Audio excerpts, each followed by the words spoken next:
What's up, y'all? It's your boy D3. Today, I'm going to be doing an album tier list of the band Papa Roach, which, if you didn't know, is one of my favorite bands of all time. I've been listening to them since I was like 15, 16, maybe sooner. Um, Actually, first heard them, the very first time I heard them was somebody I knew had a cheerleading CD, and they had like mixes of different songs combined together, compilation, whatever. You know what I'm trying to say. Anyways, and not Infest, but Last Resort was one of the songs that they used for a mix, and the first second time I heard it when I was like 9 or 10 or whatever, I loved it. I loved the sound, but I was still deep into country at the time, so like I didn't really vibe with it, but I knew like I liked it. I just didn't want to admit it back then. Anyways, so we're gonna get into it. Potatoes for Christmas, bad album. The band's kind of admitted that. They've kind of talked about how they don't really like these first two albums. Potatoes for Christmas was released in '94. It was their first album. I don't know too much about it. Old Friends from Younger Years was their second. I think their first on some sort of label. I don't know exactly, but either way, it was their first two albums, and I've never fully listened to them. I've never been fully able to. So that's kind of where those stand. I think even the band would admit that that's where these kind of fit. Infest, I think, is a great album. Songs like Infest, Last Resort, Between Angels and Insects. You got Revenge, Snakes. A lot of really good songs that make it a great album, but it doesn't fully do it for me. Never Enough is still good. Thrown Away, Tightrope. I love those songs, but I think the 2020 versions of those songs are so much better. They're so much more solid. It has a different feel to it that fits better with their sound. So I think like the 2020 versions of those songs fit better. I'm gonna put Love, Hate, Tragedy in meh. It only has a couple songs I like on it, such as Time and Time Again, Born with Nothing, Die with Everything. She Loves Me Not is one of my favorite songs, but that it's a good album, but it's just not It doesn't do much for me. But Getting Away with Murder is a great album. With songs like, let's see, you got Getting Away with Murder, Be Free, Done with You, Scars is a big one. Then you got Blood, Empty Promises, Not Listening. Those are all great songs, and but sometimes the replayability of it on it isn't there for me. So that's kind of where I leave that. Paramore Sessions, I think, is a god tier album. One of my favorite albums. Infest was released in 2000. Getting Away with Murder was released in 2004, by the way. I'm just kind of... And Love, Hate, Tragedy was in 2002. Yeah. So, like, Infest was 2001, actually. 2001, I take that back. Really? I thought it was sooner. Anyways, I'm going back to Paramore Sessions. I think that is such a great album. It's got To Be Loved, which did a lot, The World Around You, Forever, Time Is Running Out, My Heart Is a Fist, Reckless. Reckless is one of my top 10 favorite songs of all time. Roses on My Grave, My Heart Is a Fist. Every song on it, the replayability is still there to this day. It's always going to be there for me. So yeah, there's that. Metamorphosis, I'm going to put in good. It has a lot of good songs. It doesn't seem to flow as well. It was released in 2009. It was their last album on DreamWorks. It kind of doesn't flow, but it still has great songs like I Almost Told You I Loved You, Hollywood Horror, Lifeline, Had Enough, which I think is a song that still applies to today's current situations and what's going on.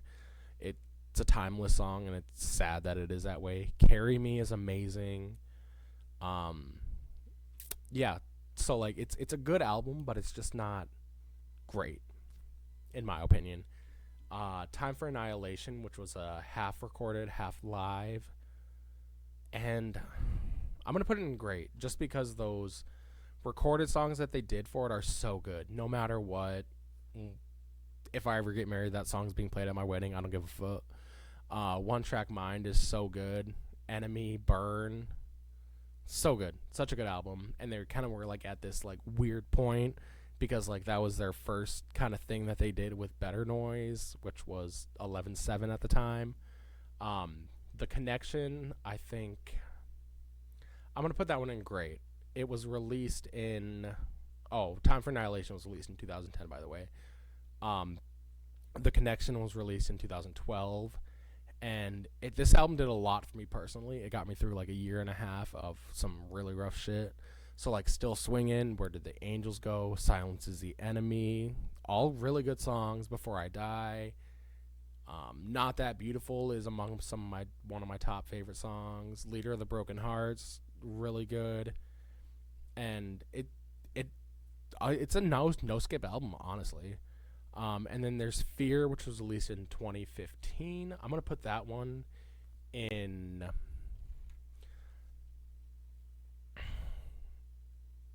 I'm gonna put that one in God tier, low God tier. It's a good album.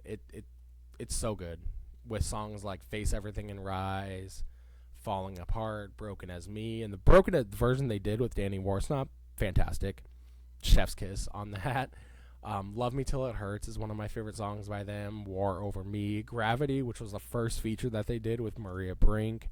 You got Devil. You got Warriors, which had a feature from Royce to 5'9", which was one of my favorite rappers when this kind of came out. Yeah, the bonus songs on it are Hope for the Hopeless and Fear, Hate, Love, which I think are great and could have very well been on that album and made it work. But Never Have to Say Goodbye is such a good song too. Let's see what else. What's next? Crooked Teeth. Crooked Teeth. Crooked Teeth. I'm putting God tier. That album was released while the year I moved to Denver, and I think every song on it is so good. You got Break the Fall. You got Crooked Teeth. You got My Medication. Born for Greatness, and then like Periscope, which is a feature with Skylar Grey, who I think is an amazing artist. She's done a lot with Eminem. She's actually one of Eminem's writers that he'll use for like hooks and he'll use her for hooks and choruses. Sunrise Trailer Park with MGK is so good. One of my favorite songs. Traumatic. That one live goes off. Yeah, really good album. Who Do You Trust? I think was released in 2019. I'm going to put it in good. The first half of the album, which had songs Not the Only One, Who Do You Trust, Elevate, the first half doesn't do much for me personally. But once you get into Come Around, Feel Like Home, Problems, Better Than Life, I think is one of their best songs that they've ever done. It is the most sensual, kind of has a sexy sound to it. It's hard to describe. You just have to listen to it. It's so good. I love it. Love it. Love it. My favorite song on that album, probably followed by Feel Like Home, but like Better Than Life is a standout song for me on that album, which I still think is great. And then we got Ego Trip. Might be a hot take, but I'm putting this one in good tier. It was released in 2022. It just, the non-deluxe version of the album I don't think did a lot. I think it was good. I think it's a great album. Actually, we're going to put that one in great. But like, I don't know. It's unexpected. It's very experimental, but I think it does a lot. Dying to Believe is a great song. Leave a Light On did a lot. They've done a lot with that song. They've done a lot of different features, a lot of really cool ones. They've done a lot to raise money for like mental health awareness and all of that, and I love it. No Apologies is great. Cut the Line. The Beartooth one that they did with Caleb Shomo is fantastic. It's amazing. His verse he did on that, so powerful. So powerful. But then again, it's Caleb Shomo. Everything he does is fantastic. I'll fight that. Anybody who wants to fight to say different, fight. I'll fight. And then you have I Surrender, which was... It's so good. It's so good. The perfect way to end that album, because it just... I don't know. It had this like... I remember the first time I heard this song, and I heard the end, and I was like, that cannot be it. That cannot be the last song that they do. Like I cannot have this end on this song because no, I will not. Like, they can't give up. And then they said something in an interview, I can't even remember with who, but like basically it was along the lines of, if we were to call it, if we were to call our life over, like call it a band today, that this would be the time that we would do it. This album was that album. If we wanted to retire, we would have, but they haven't, because they released a new song recently this month called Before Even If It Kills Me, and it's so good. It's kind of like bringing back a little bit of that like Papa Roach sound that was kind of from I would say Crooked Teeth era. It kind of has that feel to it, but like mixed in with like a little bit of Getting Away with Murder, and it's so good. I've seen this band live, I want to say 3 times, and each time has been amazing. Yeah, but there's my Papa Roach tier list. If you want to see me do something else like this, let me know. If you have any ideas for anything else, comment down below. Otherwise, like, comment, subscribe, do what you do. Have a great day, and keep it real. All love to every single one of you that watches this. All right.